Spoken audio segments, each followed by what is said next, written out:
নবী আমার জিবরাইলকে সাথে করে নিয়ে মেরাজ শরীফে রওনা হলেন। আল্লাহ পাক সেই রাত্রিরে আমার আপনার নবীকে জান্নাত জাহান্নামের কিছু কিছু জায়গা ঘুরিয়ে ফিরিয়ে দেখিয়েছিলেন। নবী আমার যখন জান্নাতে ঘুরে ফিরে বেড়াচ্ছে, এমন সময় নবী আমার জান্নাত ঘুরতে ঘুরতে একটা পায়ের চলার আওয়াজ নবী আমার শুনতে পেলেন। আল্লাহ রাসূল জিজ্ঞাসা করে, জিবরাইল আওয়াজটা কার? আমার আর আপনার আগে কে হেঁটে হেঁটে যায়? আমি রাসূলুল্লাহর মনে হয় কে যেন আগে হেঁটে হেঁটে যায়, একটা পায়ের আওয়াজ শুনতে পাই। হযরত জিবরাইল, ইয়া রাসূলুল্লাহ, হাবিবাল্লাহ, আপনি যে পায়ের আওয়াজটা শুনতে পান, এই আওয়াজটা জান্নাতে চলার আওয়াজ নয়। ইয়া রাসূলুল্লাহ, ইয়া হাবিবাল্লাহ, এই আওয়াজটা হলো দুনিয়ায় চলার আওয়াজ। ইয়া রাসূলুল্লাহ, হাবিবাল্লাহ, এই আওয়াজটা অন্য কারোর আওয়াজ নয়। এই আওয়াজটা হলো হযরত বিলালের পায়ের আওয়াজ। হুজুর আপনি জানেন না, হযরত বিলাল যখন দুনিয়া জমিনে হেঁটে চলে বেড়ায়, ওনার পায়ের আওয়াজটা আল্লাহর জান্নাত পর্যন্ত পৌঁছে যায়।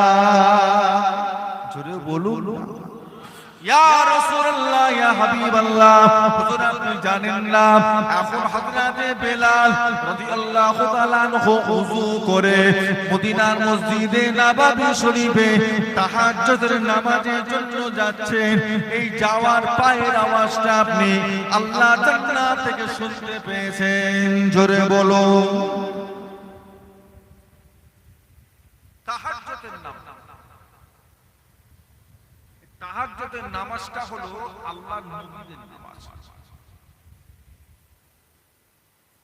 এই নামাজটা আল্লাহ সাধারণ মানুষের জন্য আল্লাহ ফরজ করে দেন। এই নামাজটা সাধারণ মানুষের জন্য আল্লাহ জবরদস্তি চাপিয়ে দেন। তবে এই নামাজটা ছিল নবীদের জন্য পড়া কি প্রত্যেকটা নবী তাহাজ্জুদের নামাজ পড়েছে। আমার নবী প্রত্যেক দিন তাহাজ্জুদের নামাজ পড়তেন। এই নামাজটা হলো 5 ওয়াক্ত ফরজ নামাজের পরে আল্লাহর কাছে কোনো দামি নামাজ যদি থাকে, সেই নামাজটা হলো তাহাজ্জুদের নামাজ। যদি জীবনে কিছু পেতে চান, যদি জীবনে কিছু গ্রহণ করতে চান, আল্লাহর কাছে যদি কিছু পাওয়ার থাকে, এই পাওয়া একটাই মাধ্যম, সেটা হলো তাহাজ্জুদের নামাজ।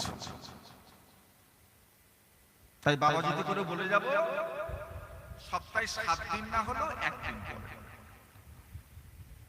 ব্যস্ত মানুষ, সাংসারিক মানুষ, অসুস্থ হয়ে গেছেন, বিমারি হয়ে গেছেন, প্রত্যেক দিন ওটা সম্ভব নয়। সপ্তাহে 7 দিন না হলো কদিন বাদ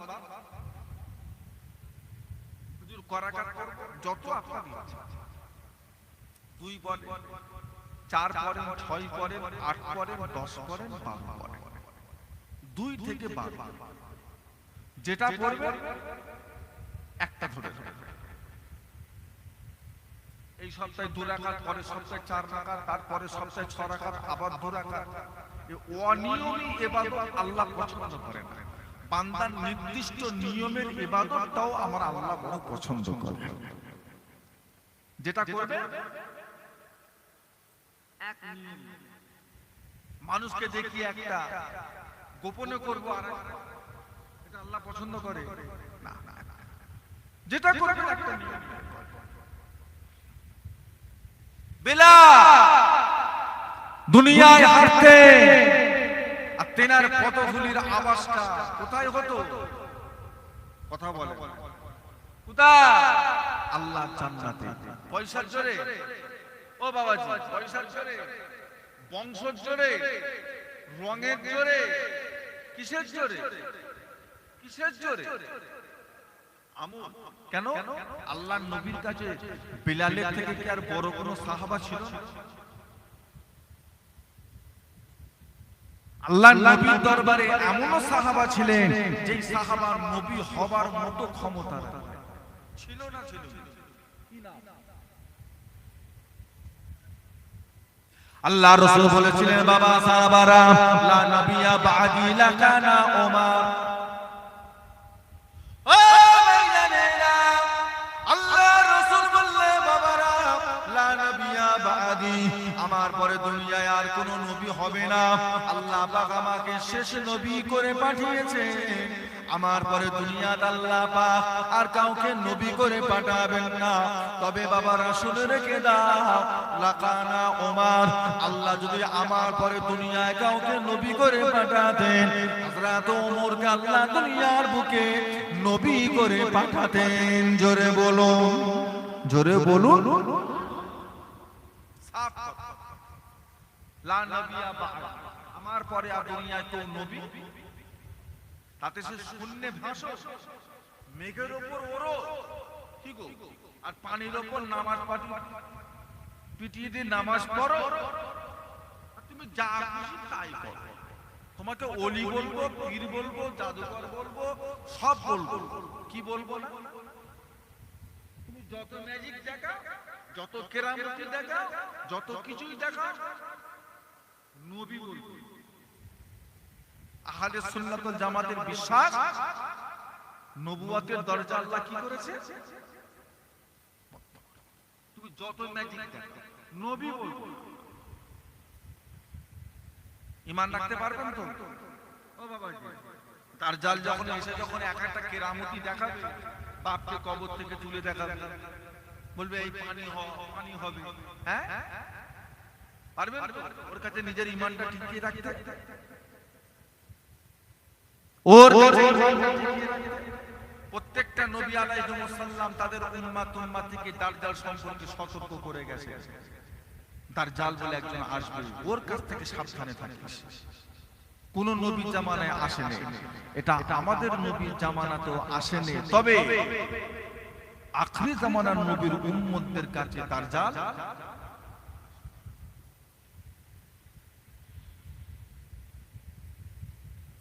আল্লাহ নবীর কত বড় সাহাবা, যিনি নবী হওয়ার মতো ক্ষমতা রাখতেন, হলে কি হবে?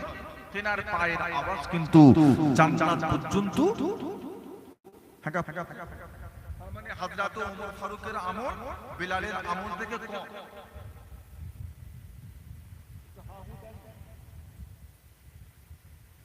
আল্লাহ নবীর এমন সাহাবা ছিলেন, আল্লাহ নবী জেনার শানে বলেছিলেন বাবা সাহাবারা,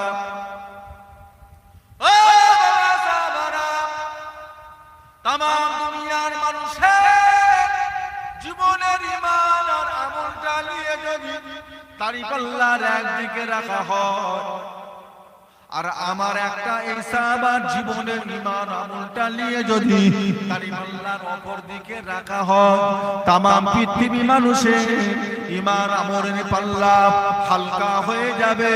আমার এই একটা সাহাবার ঈমান আমলের পাল্লা আল্লাহ দরবারে বড় ভারী হয়ে যাবে। জোরে বলো কি না?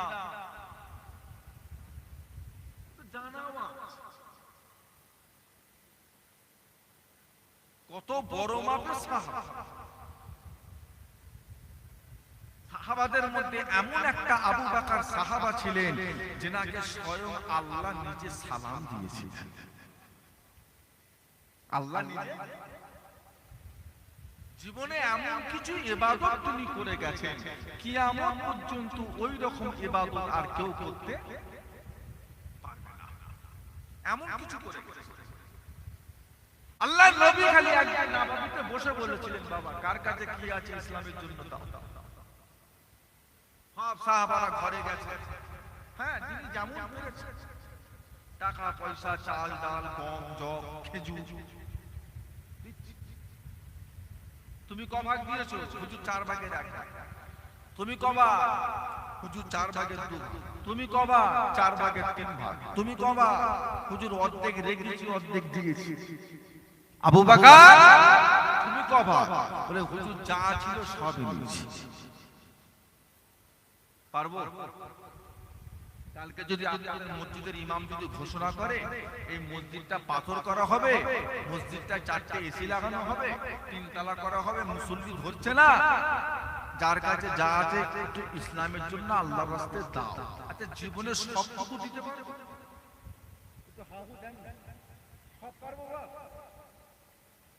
10 লাখ টাকার মালিক হলে টেনে টুনে 500, 1000, 2000, 5000 এর বেশি সম্ভব না। বিবি আছে, ছেলে মেয়ে আছে, সংসার আছে। আর আবু বকর জীবনের সব যা ছিল আল্লাহ খুশি হয়ে গেছে। আল্লাহ নিজে সালাম দিয়েছেন, জোরে বলবেন না হলে কি হবে?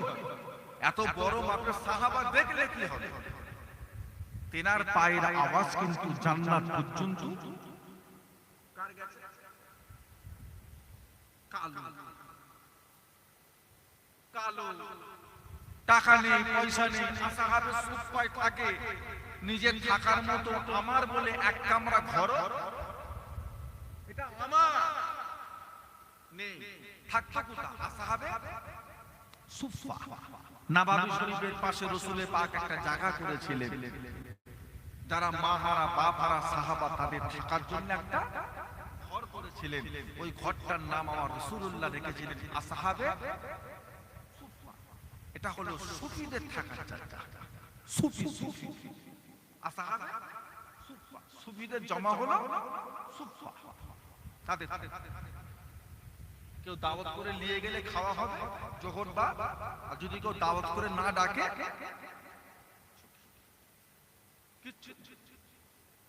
ওইখানে থাকতে হবে। আল্লাহ নবীর এমন সাহাবা ছিলেন, আল্লাহ নবীর এমন সাহাবা ছিলেন, যেই সাহাবা যখন ইন্তেকাল করে গেলেন, ইন্তেকাল করার সাথে সাথে আল্লাহর আরশ পর্যন্ত কেঁপে উঠেছিল। জোরে বলো কি না? বলেন না কি না? ও বাংলাদেশা সাহাবা হুজুরাল্লাহ গোসল দেওয়া হলো, জানাজার নামাজ পড়ানো হলো। আল্লাহ নবী স্বয়ং নিজে ইমাম হয়ে গেলেন। নবী আমার জানাজার নামাজ ইমামতি করলেন। সাহাবা খাটিয়াগুলোকে ঘাড়ে করে নিয়ে কবরস্থানের দিকে নিয়ে যাচ্ছেন, জান্নাতুল বাকিতে নিয়ে যাচ্ছেন। এমন সময় সাহাবা হুজুররা বললেন, ইয়া রাসূলুল্লাহ, হাবিবাল্লাহ, আজকে আমরা আমাদের ভাইয়ের লাশটা কাঁধে করে নিয়ে যাই, আমাদের কাঁধে কোনো চাপ আসে না, আমাদের কাঁধে কোনো ভর আসে না। কি ব্যাপার? আমাদের মনে হয় লাশটা যেন ভেসে ভেসে চলে যাচ্ছে। আল্লাহ নবী মুচকি হেসে বললেন, বাবা সাহাবারা, জানো না বাবা, তোমরা জানো না, আজকে তোমরা এমন একজনের জানাজার নামাজে শামিল হয়ে গিয়েছো বাবা, যে না জানাজার নামাজে শুধু তোমরা এসেছো তা নয়, আল্লাহ পাকের তরফ হইতে 70,000 রহমতের ফেরেশতা তিনারা আজকে জানাজার নামাজে শামিল হয়ে গিয়েছে।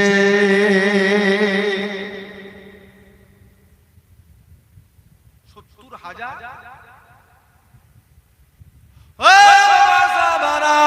তোমরা দোয়া চাও, তোমাদের ভাইয়ের জন্য দোয়া করো, আল্লাহ পাক যেন তোমাদের ভাইয়ের কবরে সবার জবাবটা যেন সহজ করে দেয়।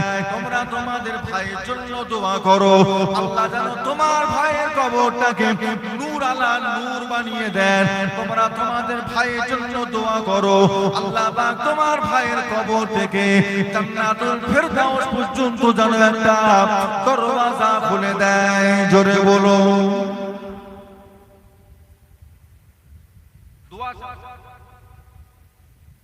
আপনারা জানাজার পরে দোয়া করেন? সবরসানি হয়, ইসালে সালাত। আমরা হলাম সিলসিলায়ে ফুরফুরা শরীফ। আমরা ফুরফুরা শরীফ আমরা মানি, পুরো পীরজাদাকে দেখে নাও। আমরা ফুরফুরা শরীফকে মানি, 5 হুজুর কেবলাকেও দেখে নাও। আমরা মুজাদ্দিদুজ জামান দাদা হুজুরকে দেখে আমরা ফুরফুরাকে মানি, তাই তো নাকি? কে কি করলো না করলো এর সাথে আমাদের কোনো সম্পর্ক নেই।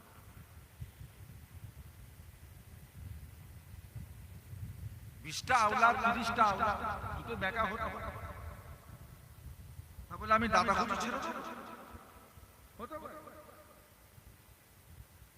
মুজাদ্দিদুজ জামান ছিলেন আমাদের রাহবার। রাহবার মানে রাস্তা দেখানো। আজকে বাংলার জমিনে দলমত অনেক আছে, তবে একমাত্র সিলসিলায়ে ফুলফুরা শরীফের মানুষরা কিন্তু জানাজার পরে দোয়াটা করে। অন্য দলমতের লোকেরা তারা বলে জানাজাটাই দোয়া, আবার কিসের দোয়া? বলে জানাজাটাই তো দোয়া। জানাজাটা দোয়া না, জানাজাটা নামাজ? জানাজাটা কিসের মধ্যে পড়ে? দোয়ার মধ্যে পড়ে না নামাজের মধ্যে পড়ে? নামাজ, ওটা দোয়া নয়। আপনি ভুল বুঝাচ্ছেন মানুষকে।